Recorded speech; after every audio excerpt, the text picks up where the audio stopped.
back in the attic. So we got no heat call. Apparently we had a technician out here that cleaned the flue pipe because there's a bunch of debris in it, which was causing an improper flame pattern. And he's telling me that it's not working, that it's just working intermittently. So we're gonna go ahead and turn it on and see what's going on. So we've energized the system. We're calling for heat between R and W. Our inducer came on, pressure switch should be closing, and our igniter should be coming on. However, that igniter looks really close to the burner assembly. I don't know about you, but check this out. Watch right here. I'm gonna keep my hand on the gas valve just in case.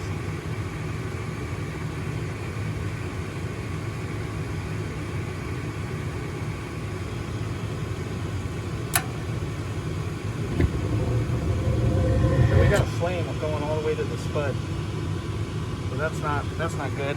Okay, so we got this guy out. So the crossover tubes. So basically, the way this works here is you have this little gap here, and this lighter or this igniter will heat it up. It'll light it, and then the gas will run through here, light this one, run through here, light to this one, and then continue all the way over to all the way in. Sometimes these can get pinched, and that can prevent it from actually lighting. This is our output. I'm gonna make sure we have enough gas pressure coming in, because when it lit, I got nothing. So we're gonna just make sure that there's actually gas coming in. So I'm gonna turn on the gas. Usually it's gonna be about 9, which it is. So we got plenty of gas coming in. So this gas valve, they may have turned the gas pressure down too much. So we're gonna kill that, put the plug back in, and then switch it back to the outlet. See what's up. All right. So the adjustment screws right here. It's gonna be clockwise to turn it up and counter to turn it down. So I'm just gonna kind of crank it way up just to see if I can get some pressure. Let's see if she lights. I'm gonna stand back here. Yeah, so the gas pressure was way too low. So we're gonna let it start up again. As you could see, it was starting to light. So I was seeing about 0.30. So I'm gonna go ahead and turn this some more. Okay, so I'm pretty sure it's the regulator that's in here that's no good. Because if you notice, I'm gonna actually hit blow on it to get it to light up. But if you notice, the pressure will start kind of weak and then it'll come back up. So let's see if I can get it to light this time. So I'm gonna blow.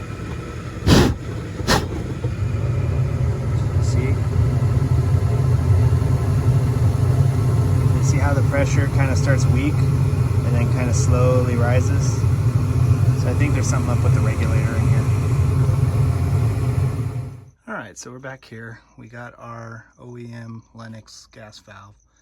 So I think the part number is 73W17, or their catalog number. So we're gonna change this guy out, and then since I'm gonna have this all apart, I'm going to also blow it out just to make sure.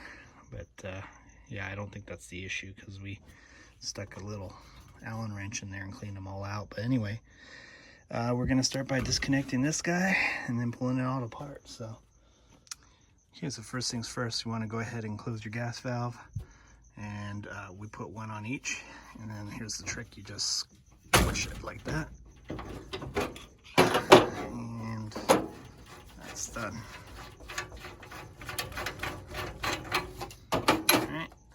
Next thing we're gonna do is remove this pipe. So we're gonna grab our pipe wrench. Okay, so we got our spud wrench on the gas valve, and we're gonna use it to back up on it. That way we don't put strain on the manifold because we don't want to bend that. Take our pipe wrench, and we're gonna go ahead and screw this.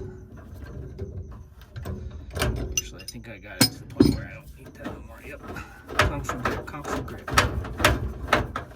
Now I need to get this gas valve out. So you could either take the manifold off, but it looks like we might have room to do it in place, which is a lot easier. But I don't know. Let's see. Yeah, these things are usually on there pretty good.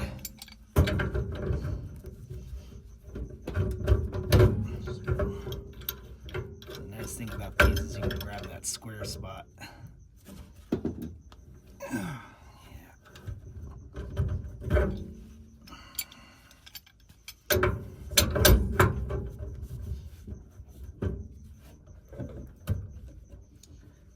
I really don't want to take this manifold off, but I'm just going to end up having to do it. Sorry about the view. I didn't bring my tripod. Alright, so I think I got it loose enough where I can just take it off by hand. So, Kung Fu gripping it again. Yeah, so, yeah, there we go. We got her off. Oh boy, yeah, she's full of pipe dope. So anyway, this thing is all full of junk. So we're gonna blow it out with our nitrogen.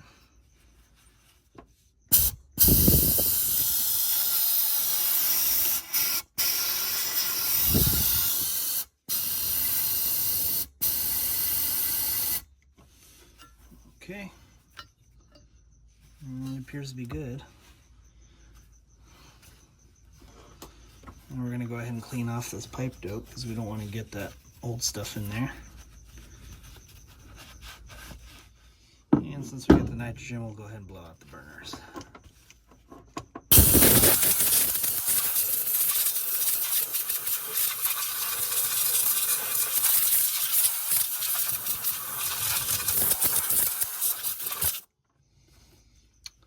Alright, so we got our pipe dope. We're going to go ahead and dope this up. Now, you don't want to put a lot. You don't need a lot. You just want to get a nice little bit inside the threads there.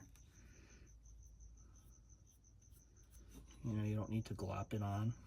Just make sure your threads are covered. Okay, cool. So there we go. That's what that looks like.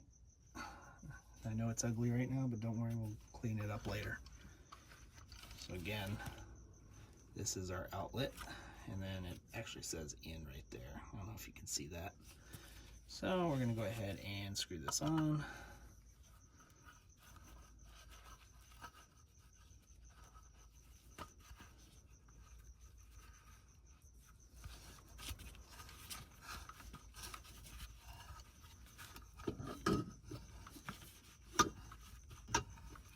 Okay.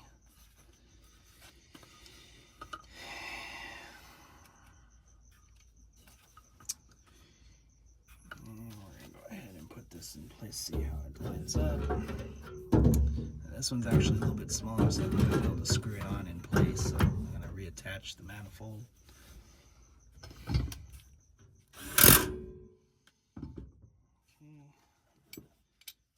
Get our spud wrench and readjust. This way we can get it in the right spot. It's easy to access because we're going to have to adjust the gas pressure on this because it's a new valve. Anytime you're changing out a valve, you always want to check and, if necessary, adjust the gas valve. Or the gas pressure, I'm sorry. And we should be able to get one more turn out of it.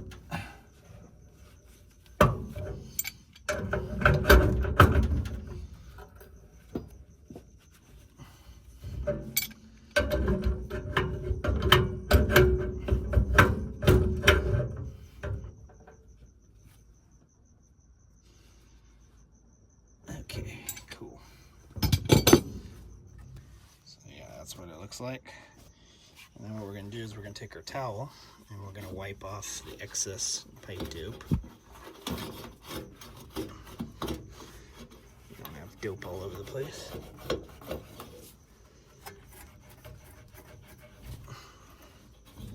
Just like that, nice and clean. Alright, and then now we're going to reattach our pipe. So the first thing we're going to do is we're going to wipe off all the old dope as best we can.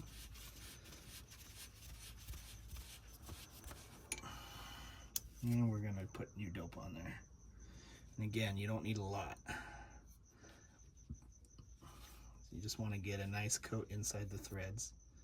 Oops, a little too much there. And try not to get it in the pipe, like I just did. use this to hold it in place.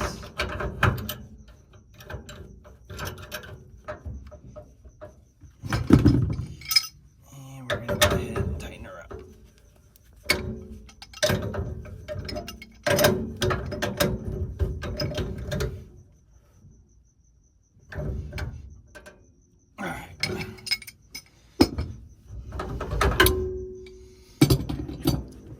Take our towel and we're going to wipe off the excess dope. Alright, we're going to hand tighten this and then we'll crank her down.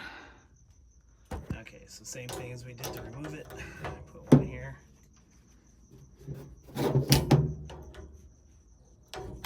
That. One like that. And we just sandwich the two with our kung fu grip. Oops.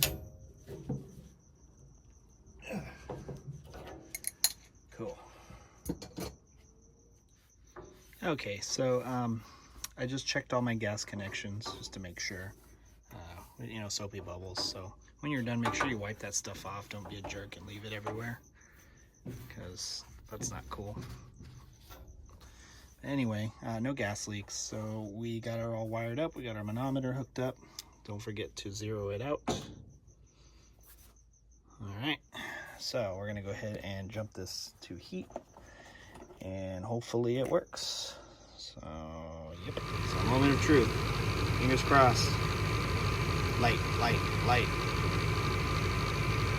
And keep in mind it might be a delayed light because it's full of air.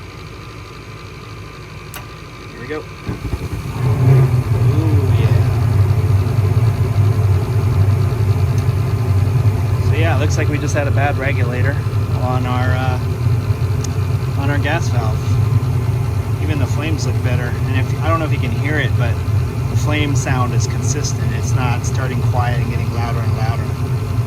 So it's probably just a bad regulator on the old gas valve.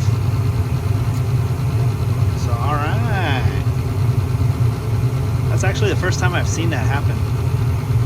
So, but yeah, you see the process you got to go through. You got to check and make sure there's nothing wrong with it.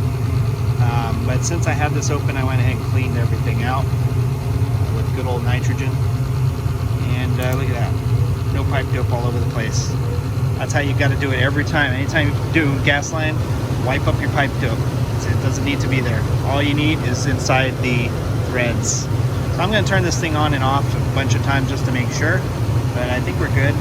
Our gas pressure is a little bit low, so I'm going to go ahead and adjust that. So we already got our adjustment section taken out. Go ahead and turn that up a little bit.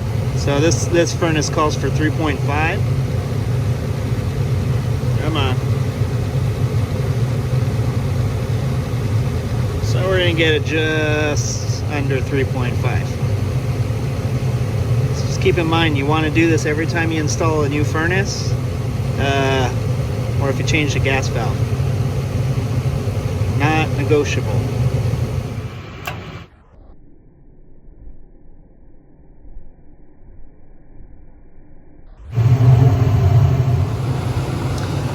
So I've turned it on a bunch of times. Everything seems to be good. As you can see, it lights up normally now. So we're good to go. So I'm out of here. So thanks for watching. Make sure you like and subscribe and hit that bell notification. Comment, tell me what a horrible technician I am, and we'll see you on the next one. Thanks for watching.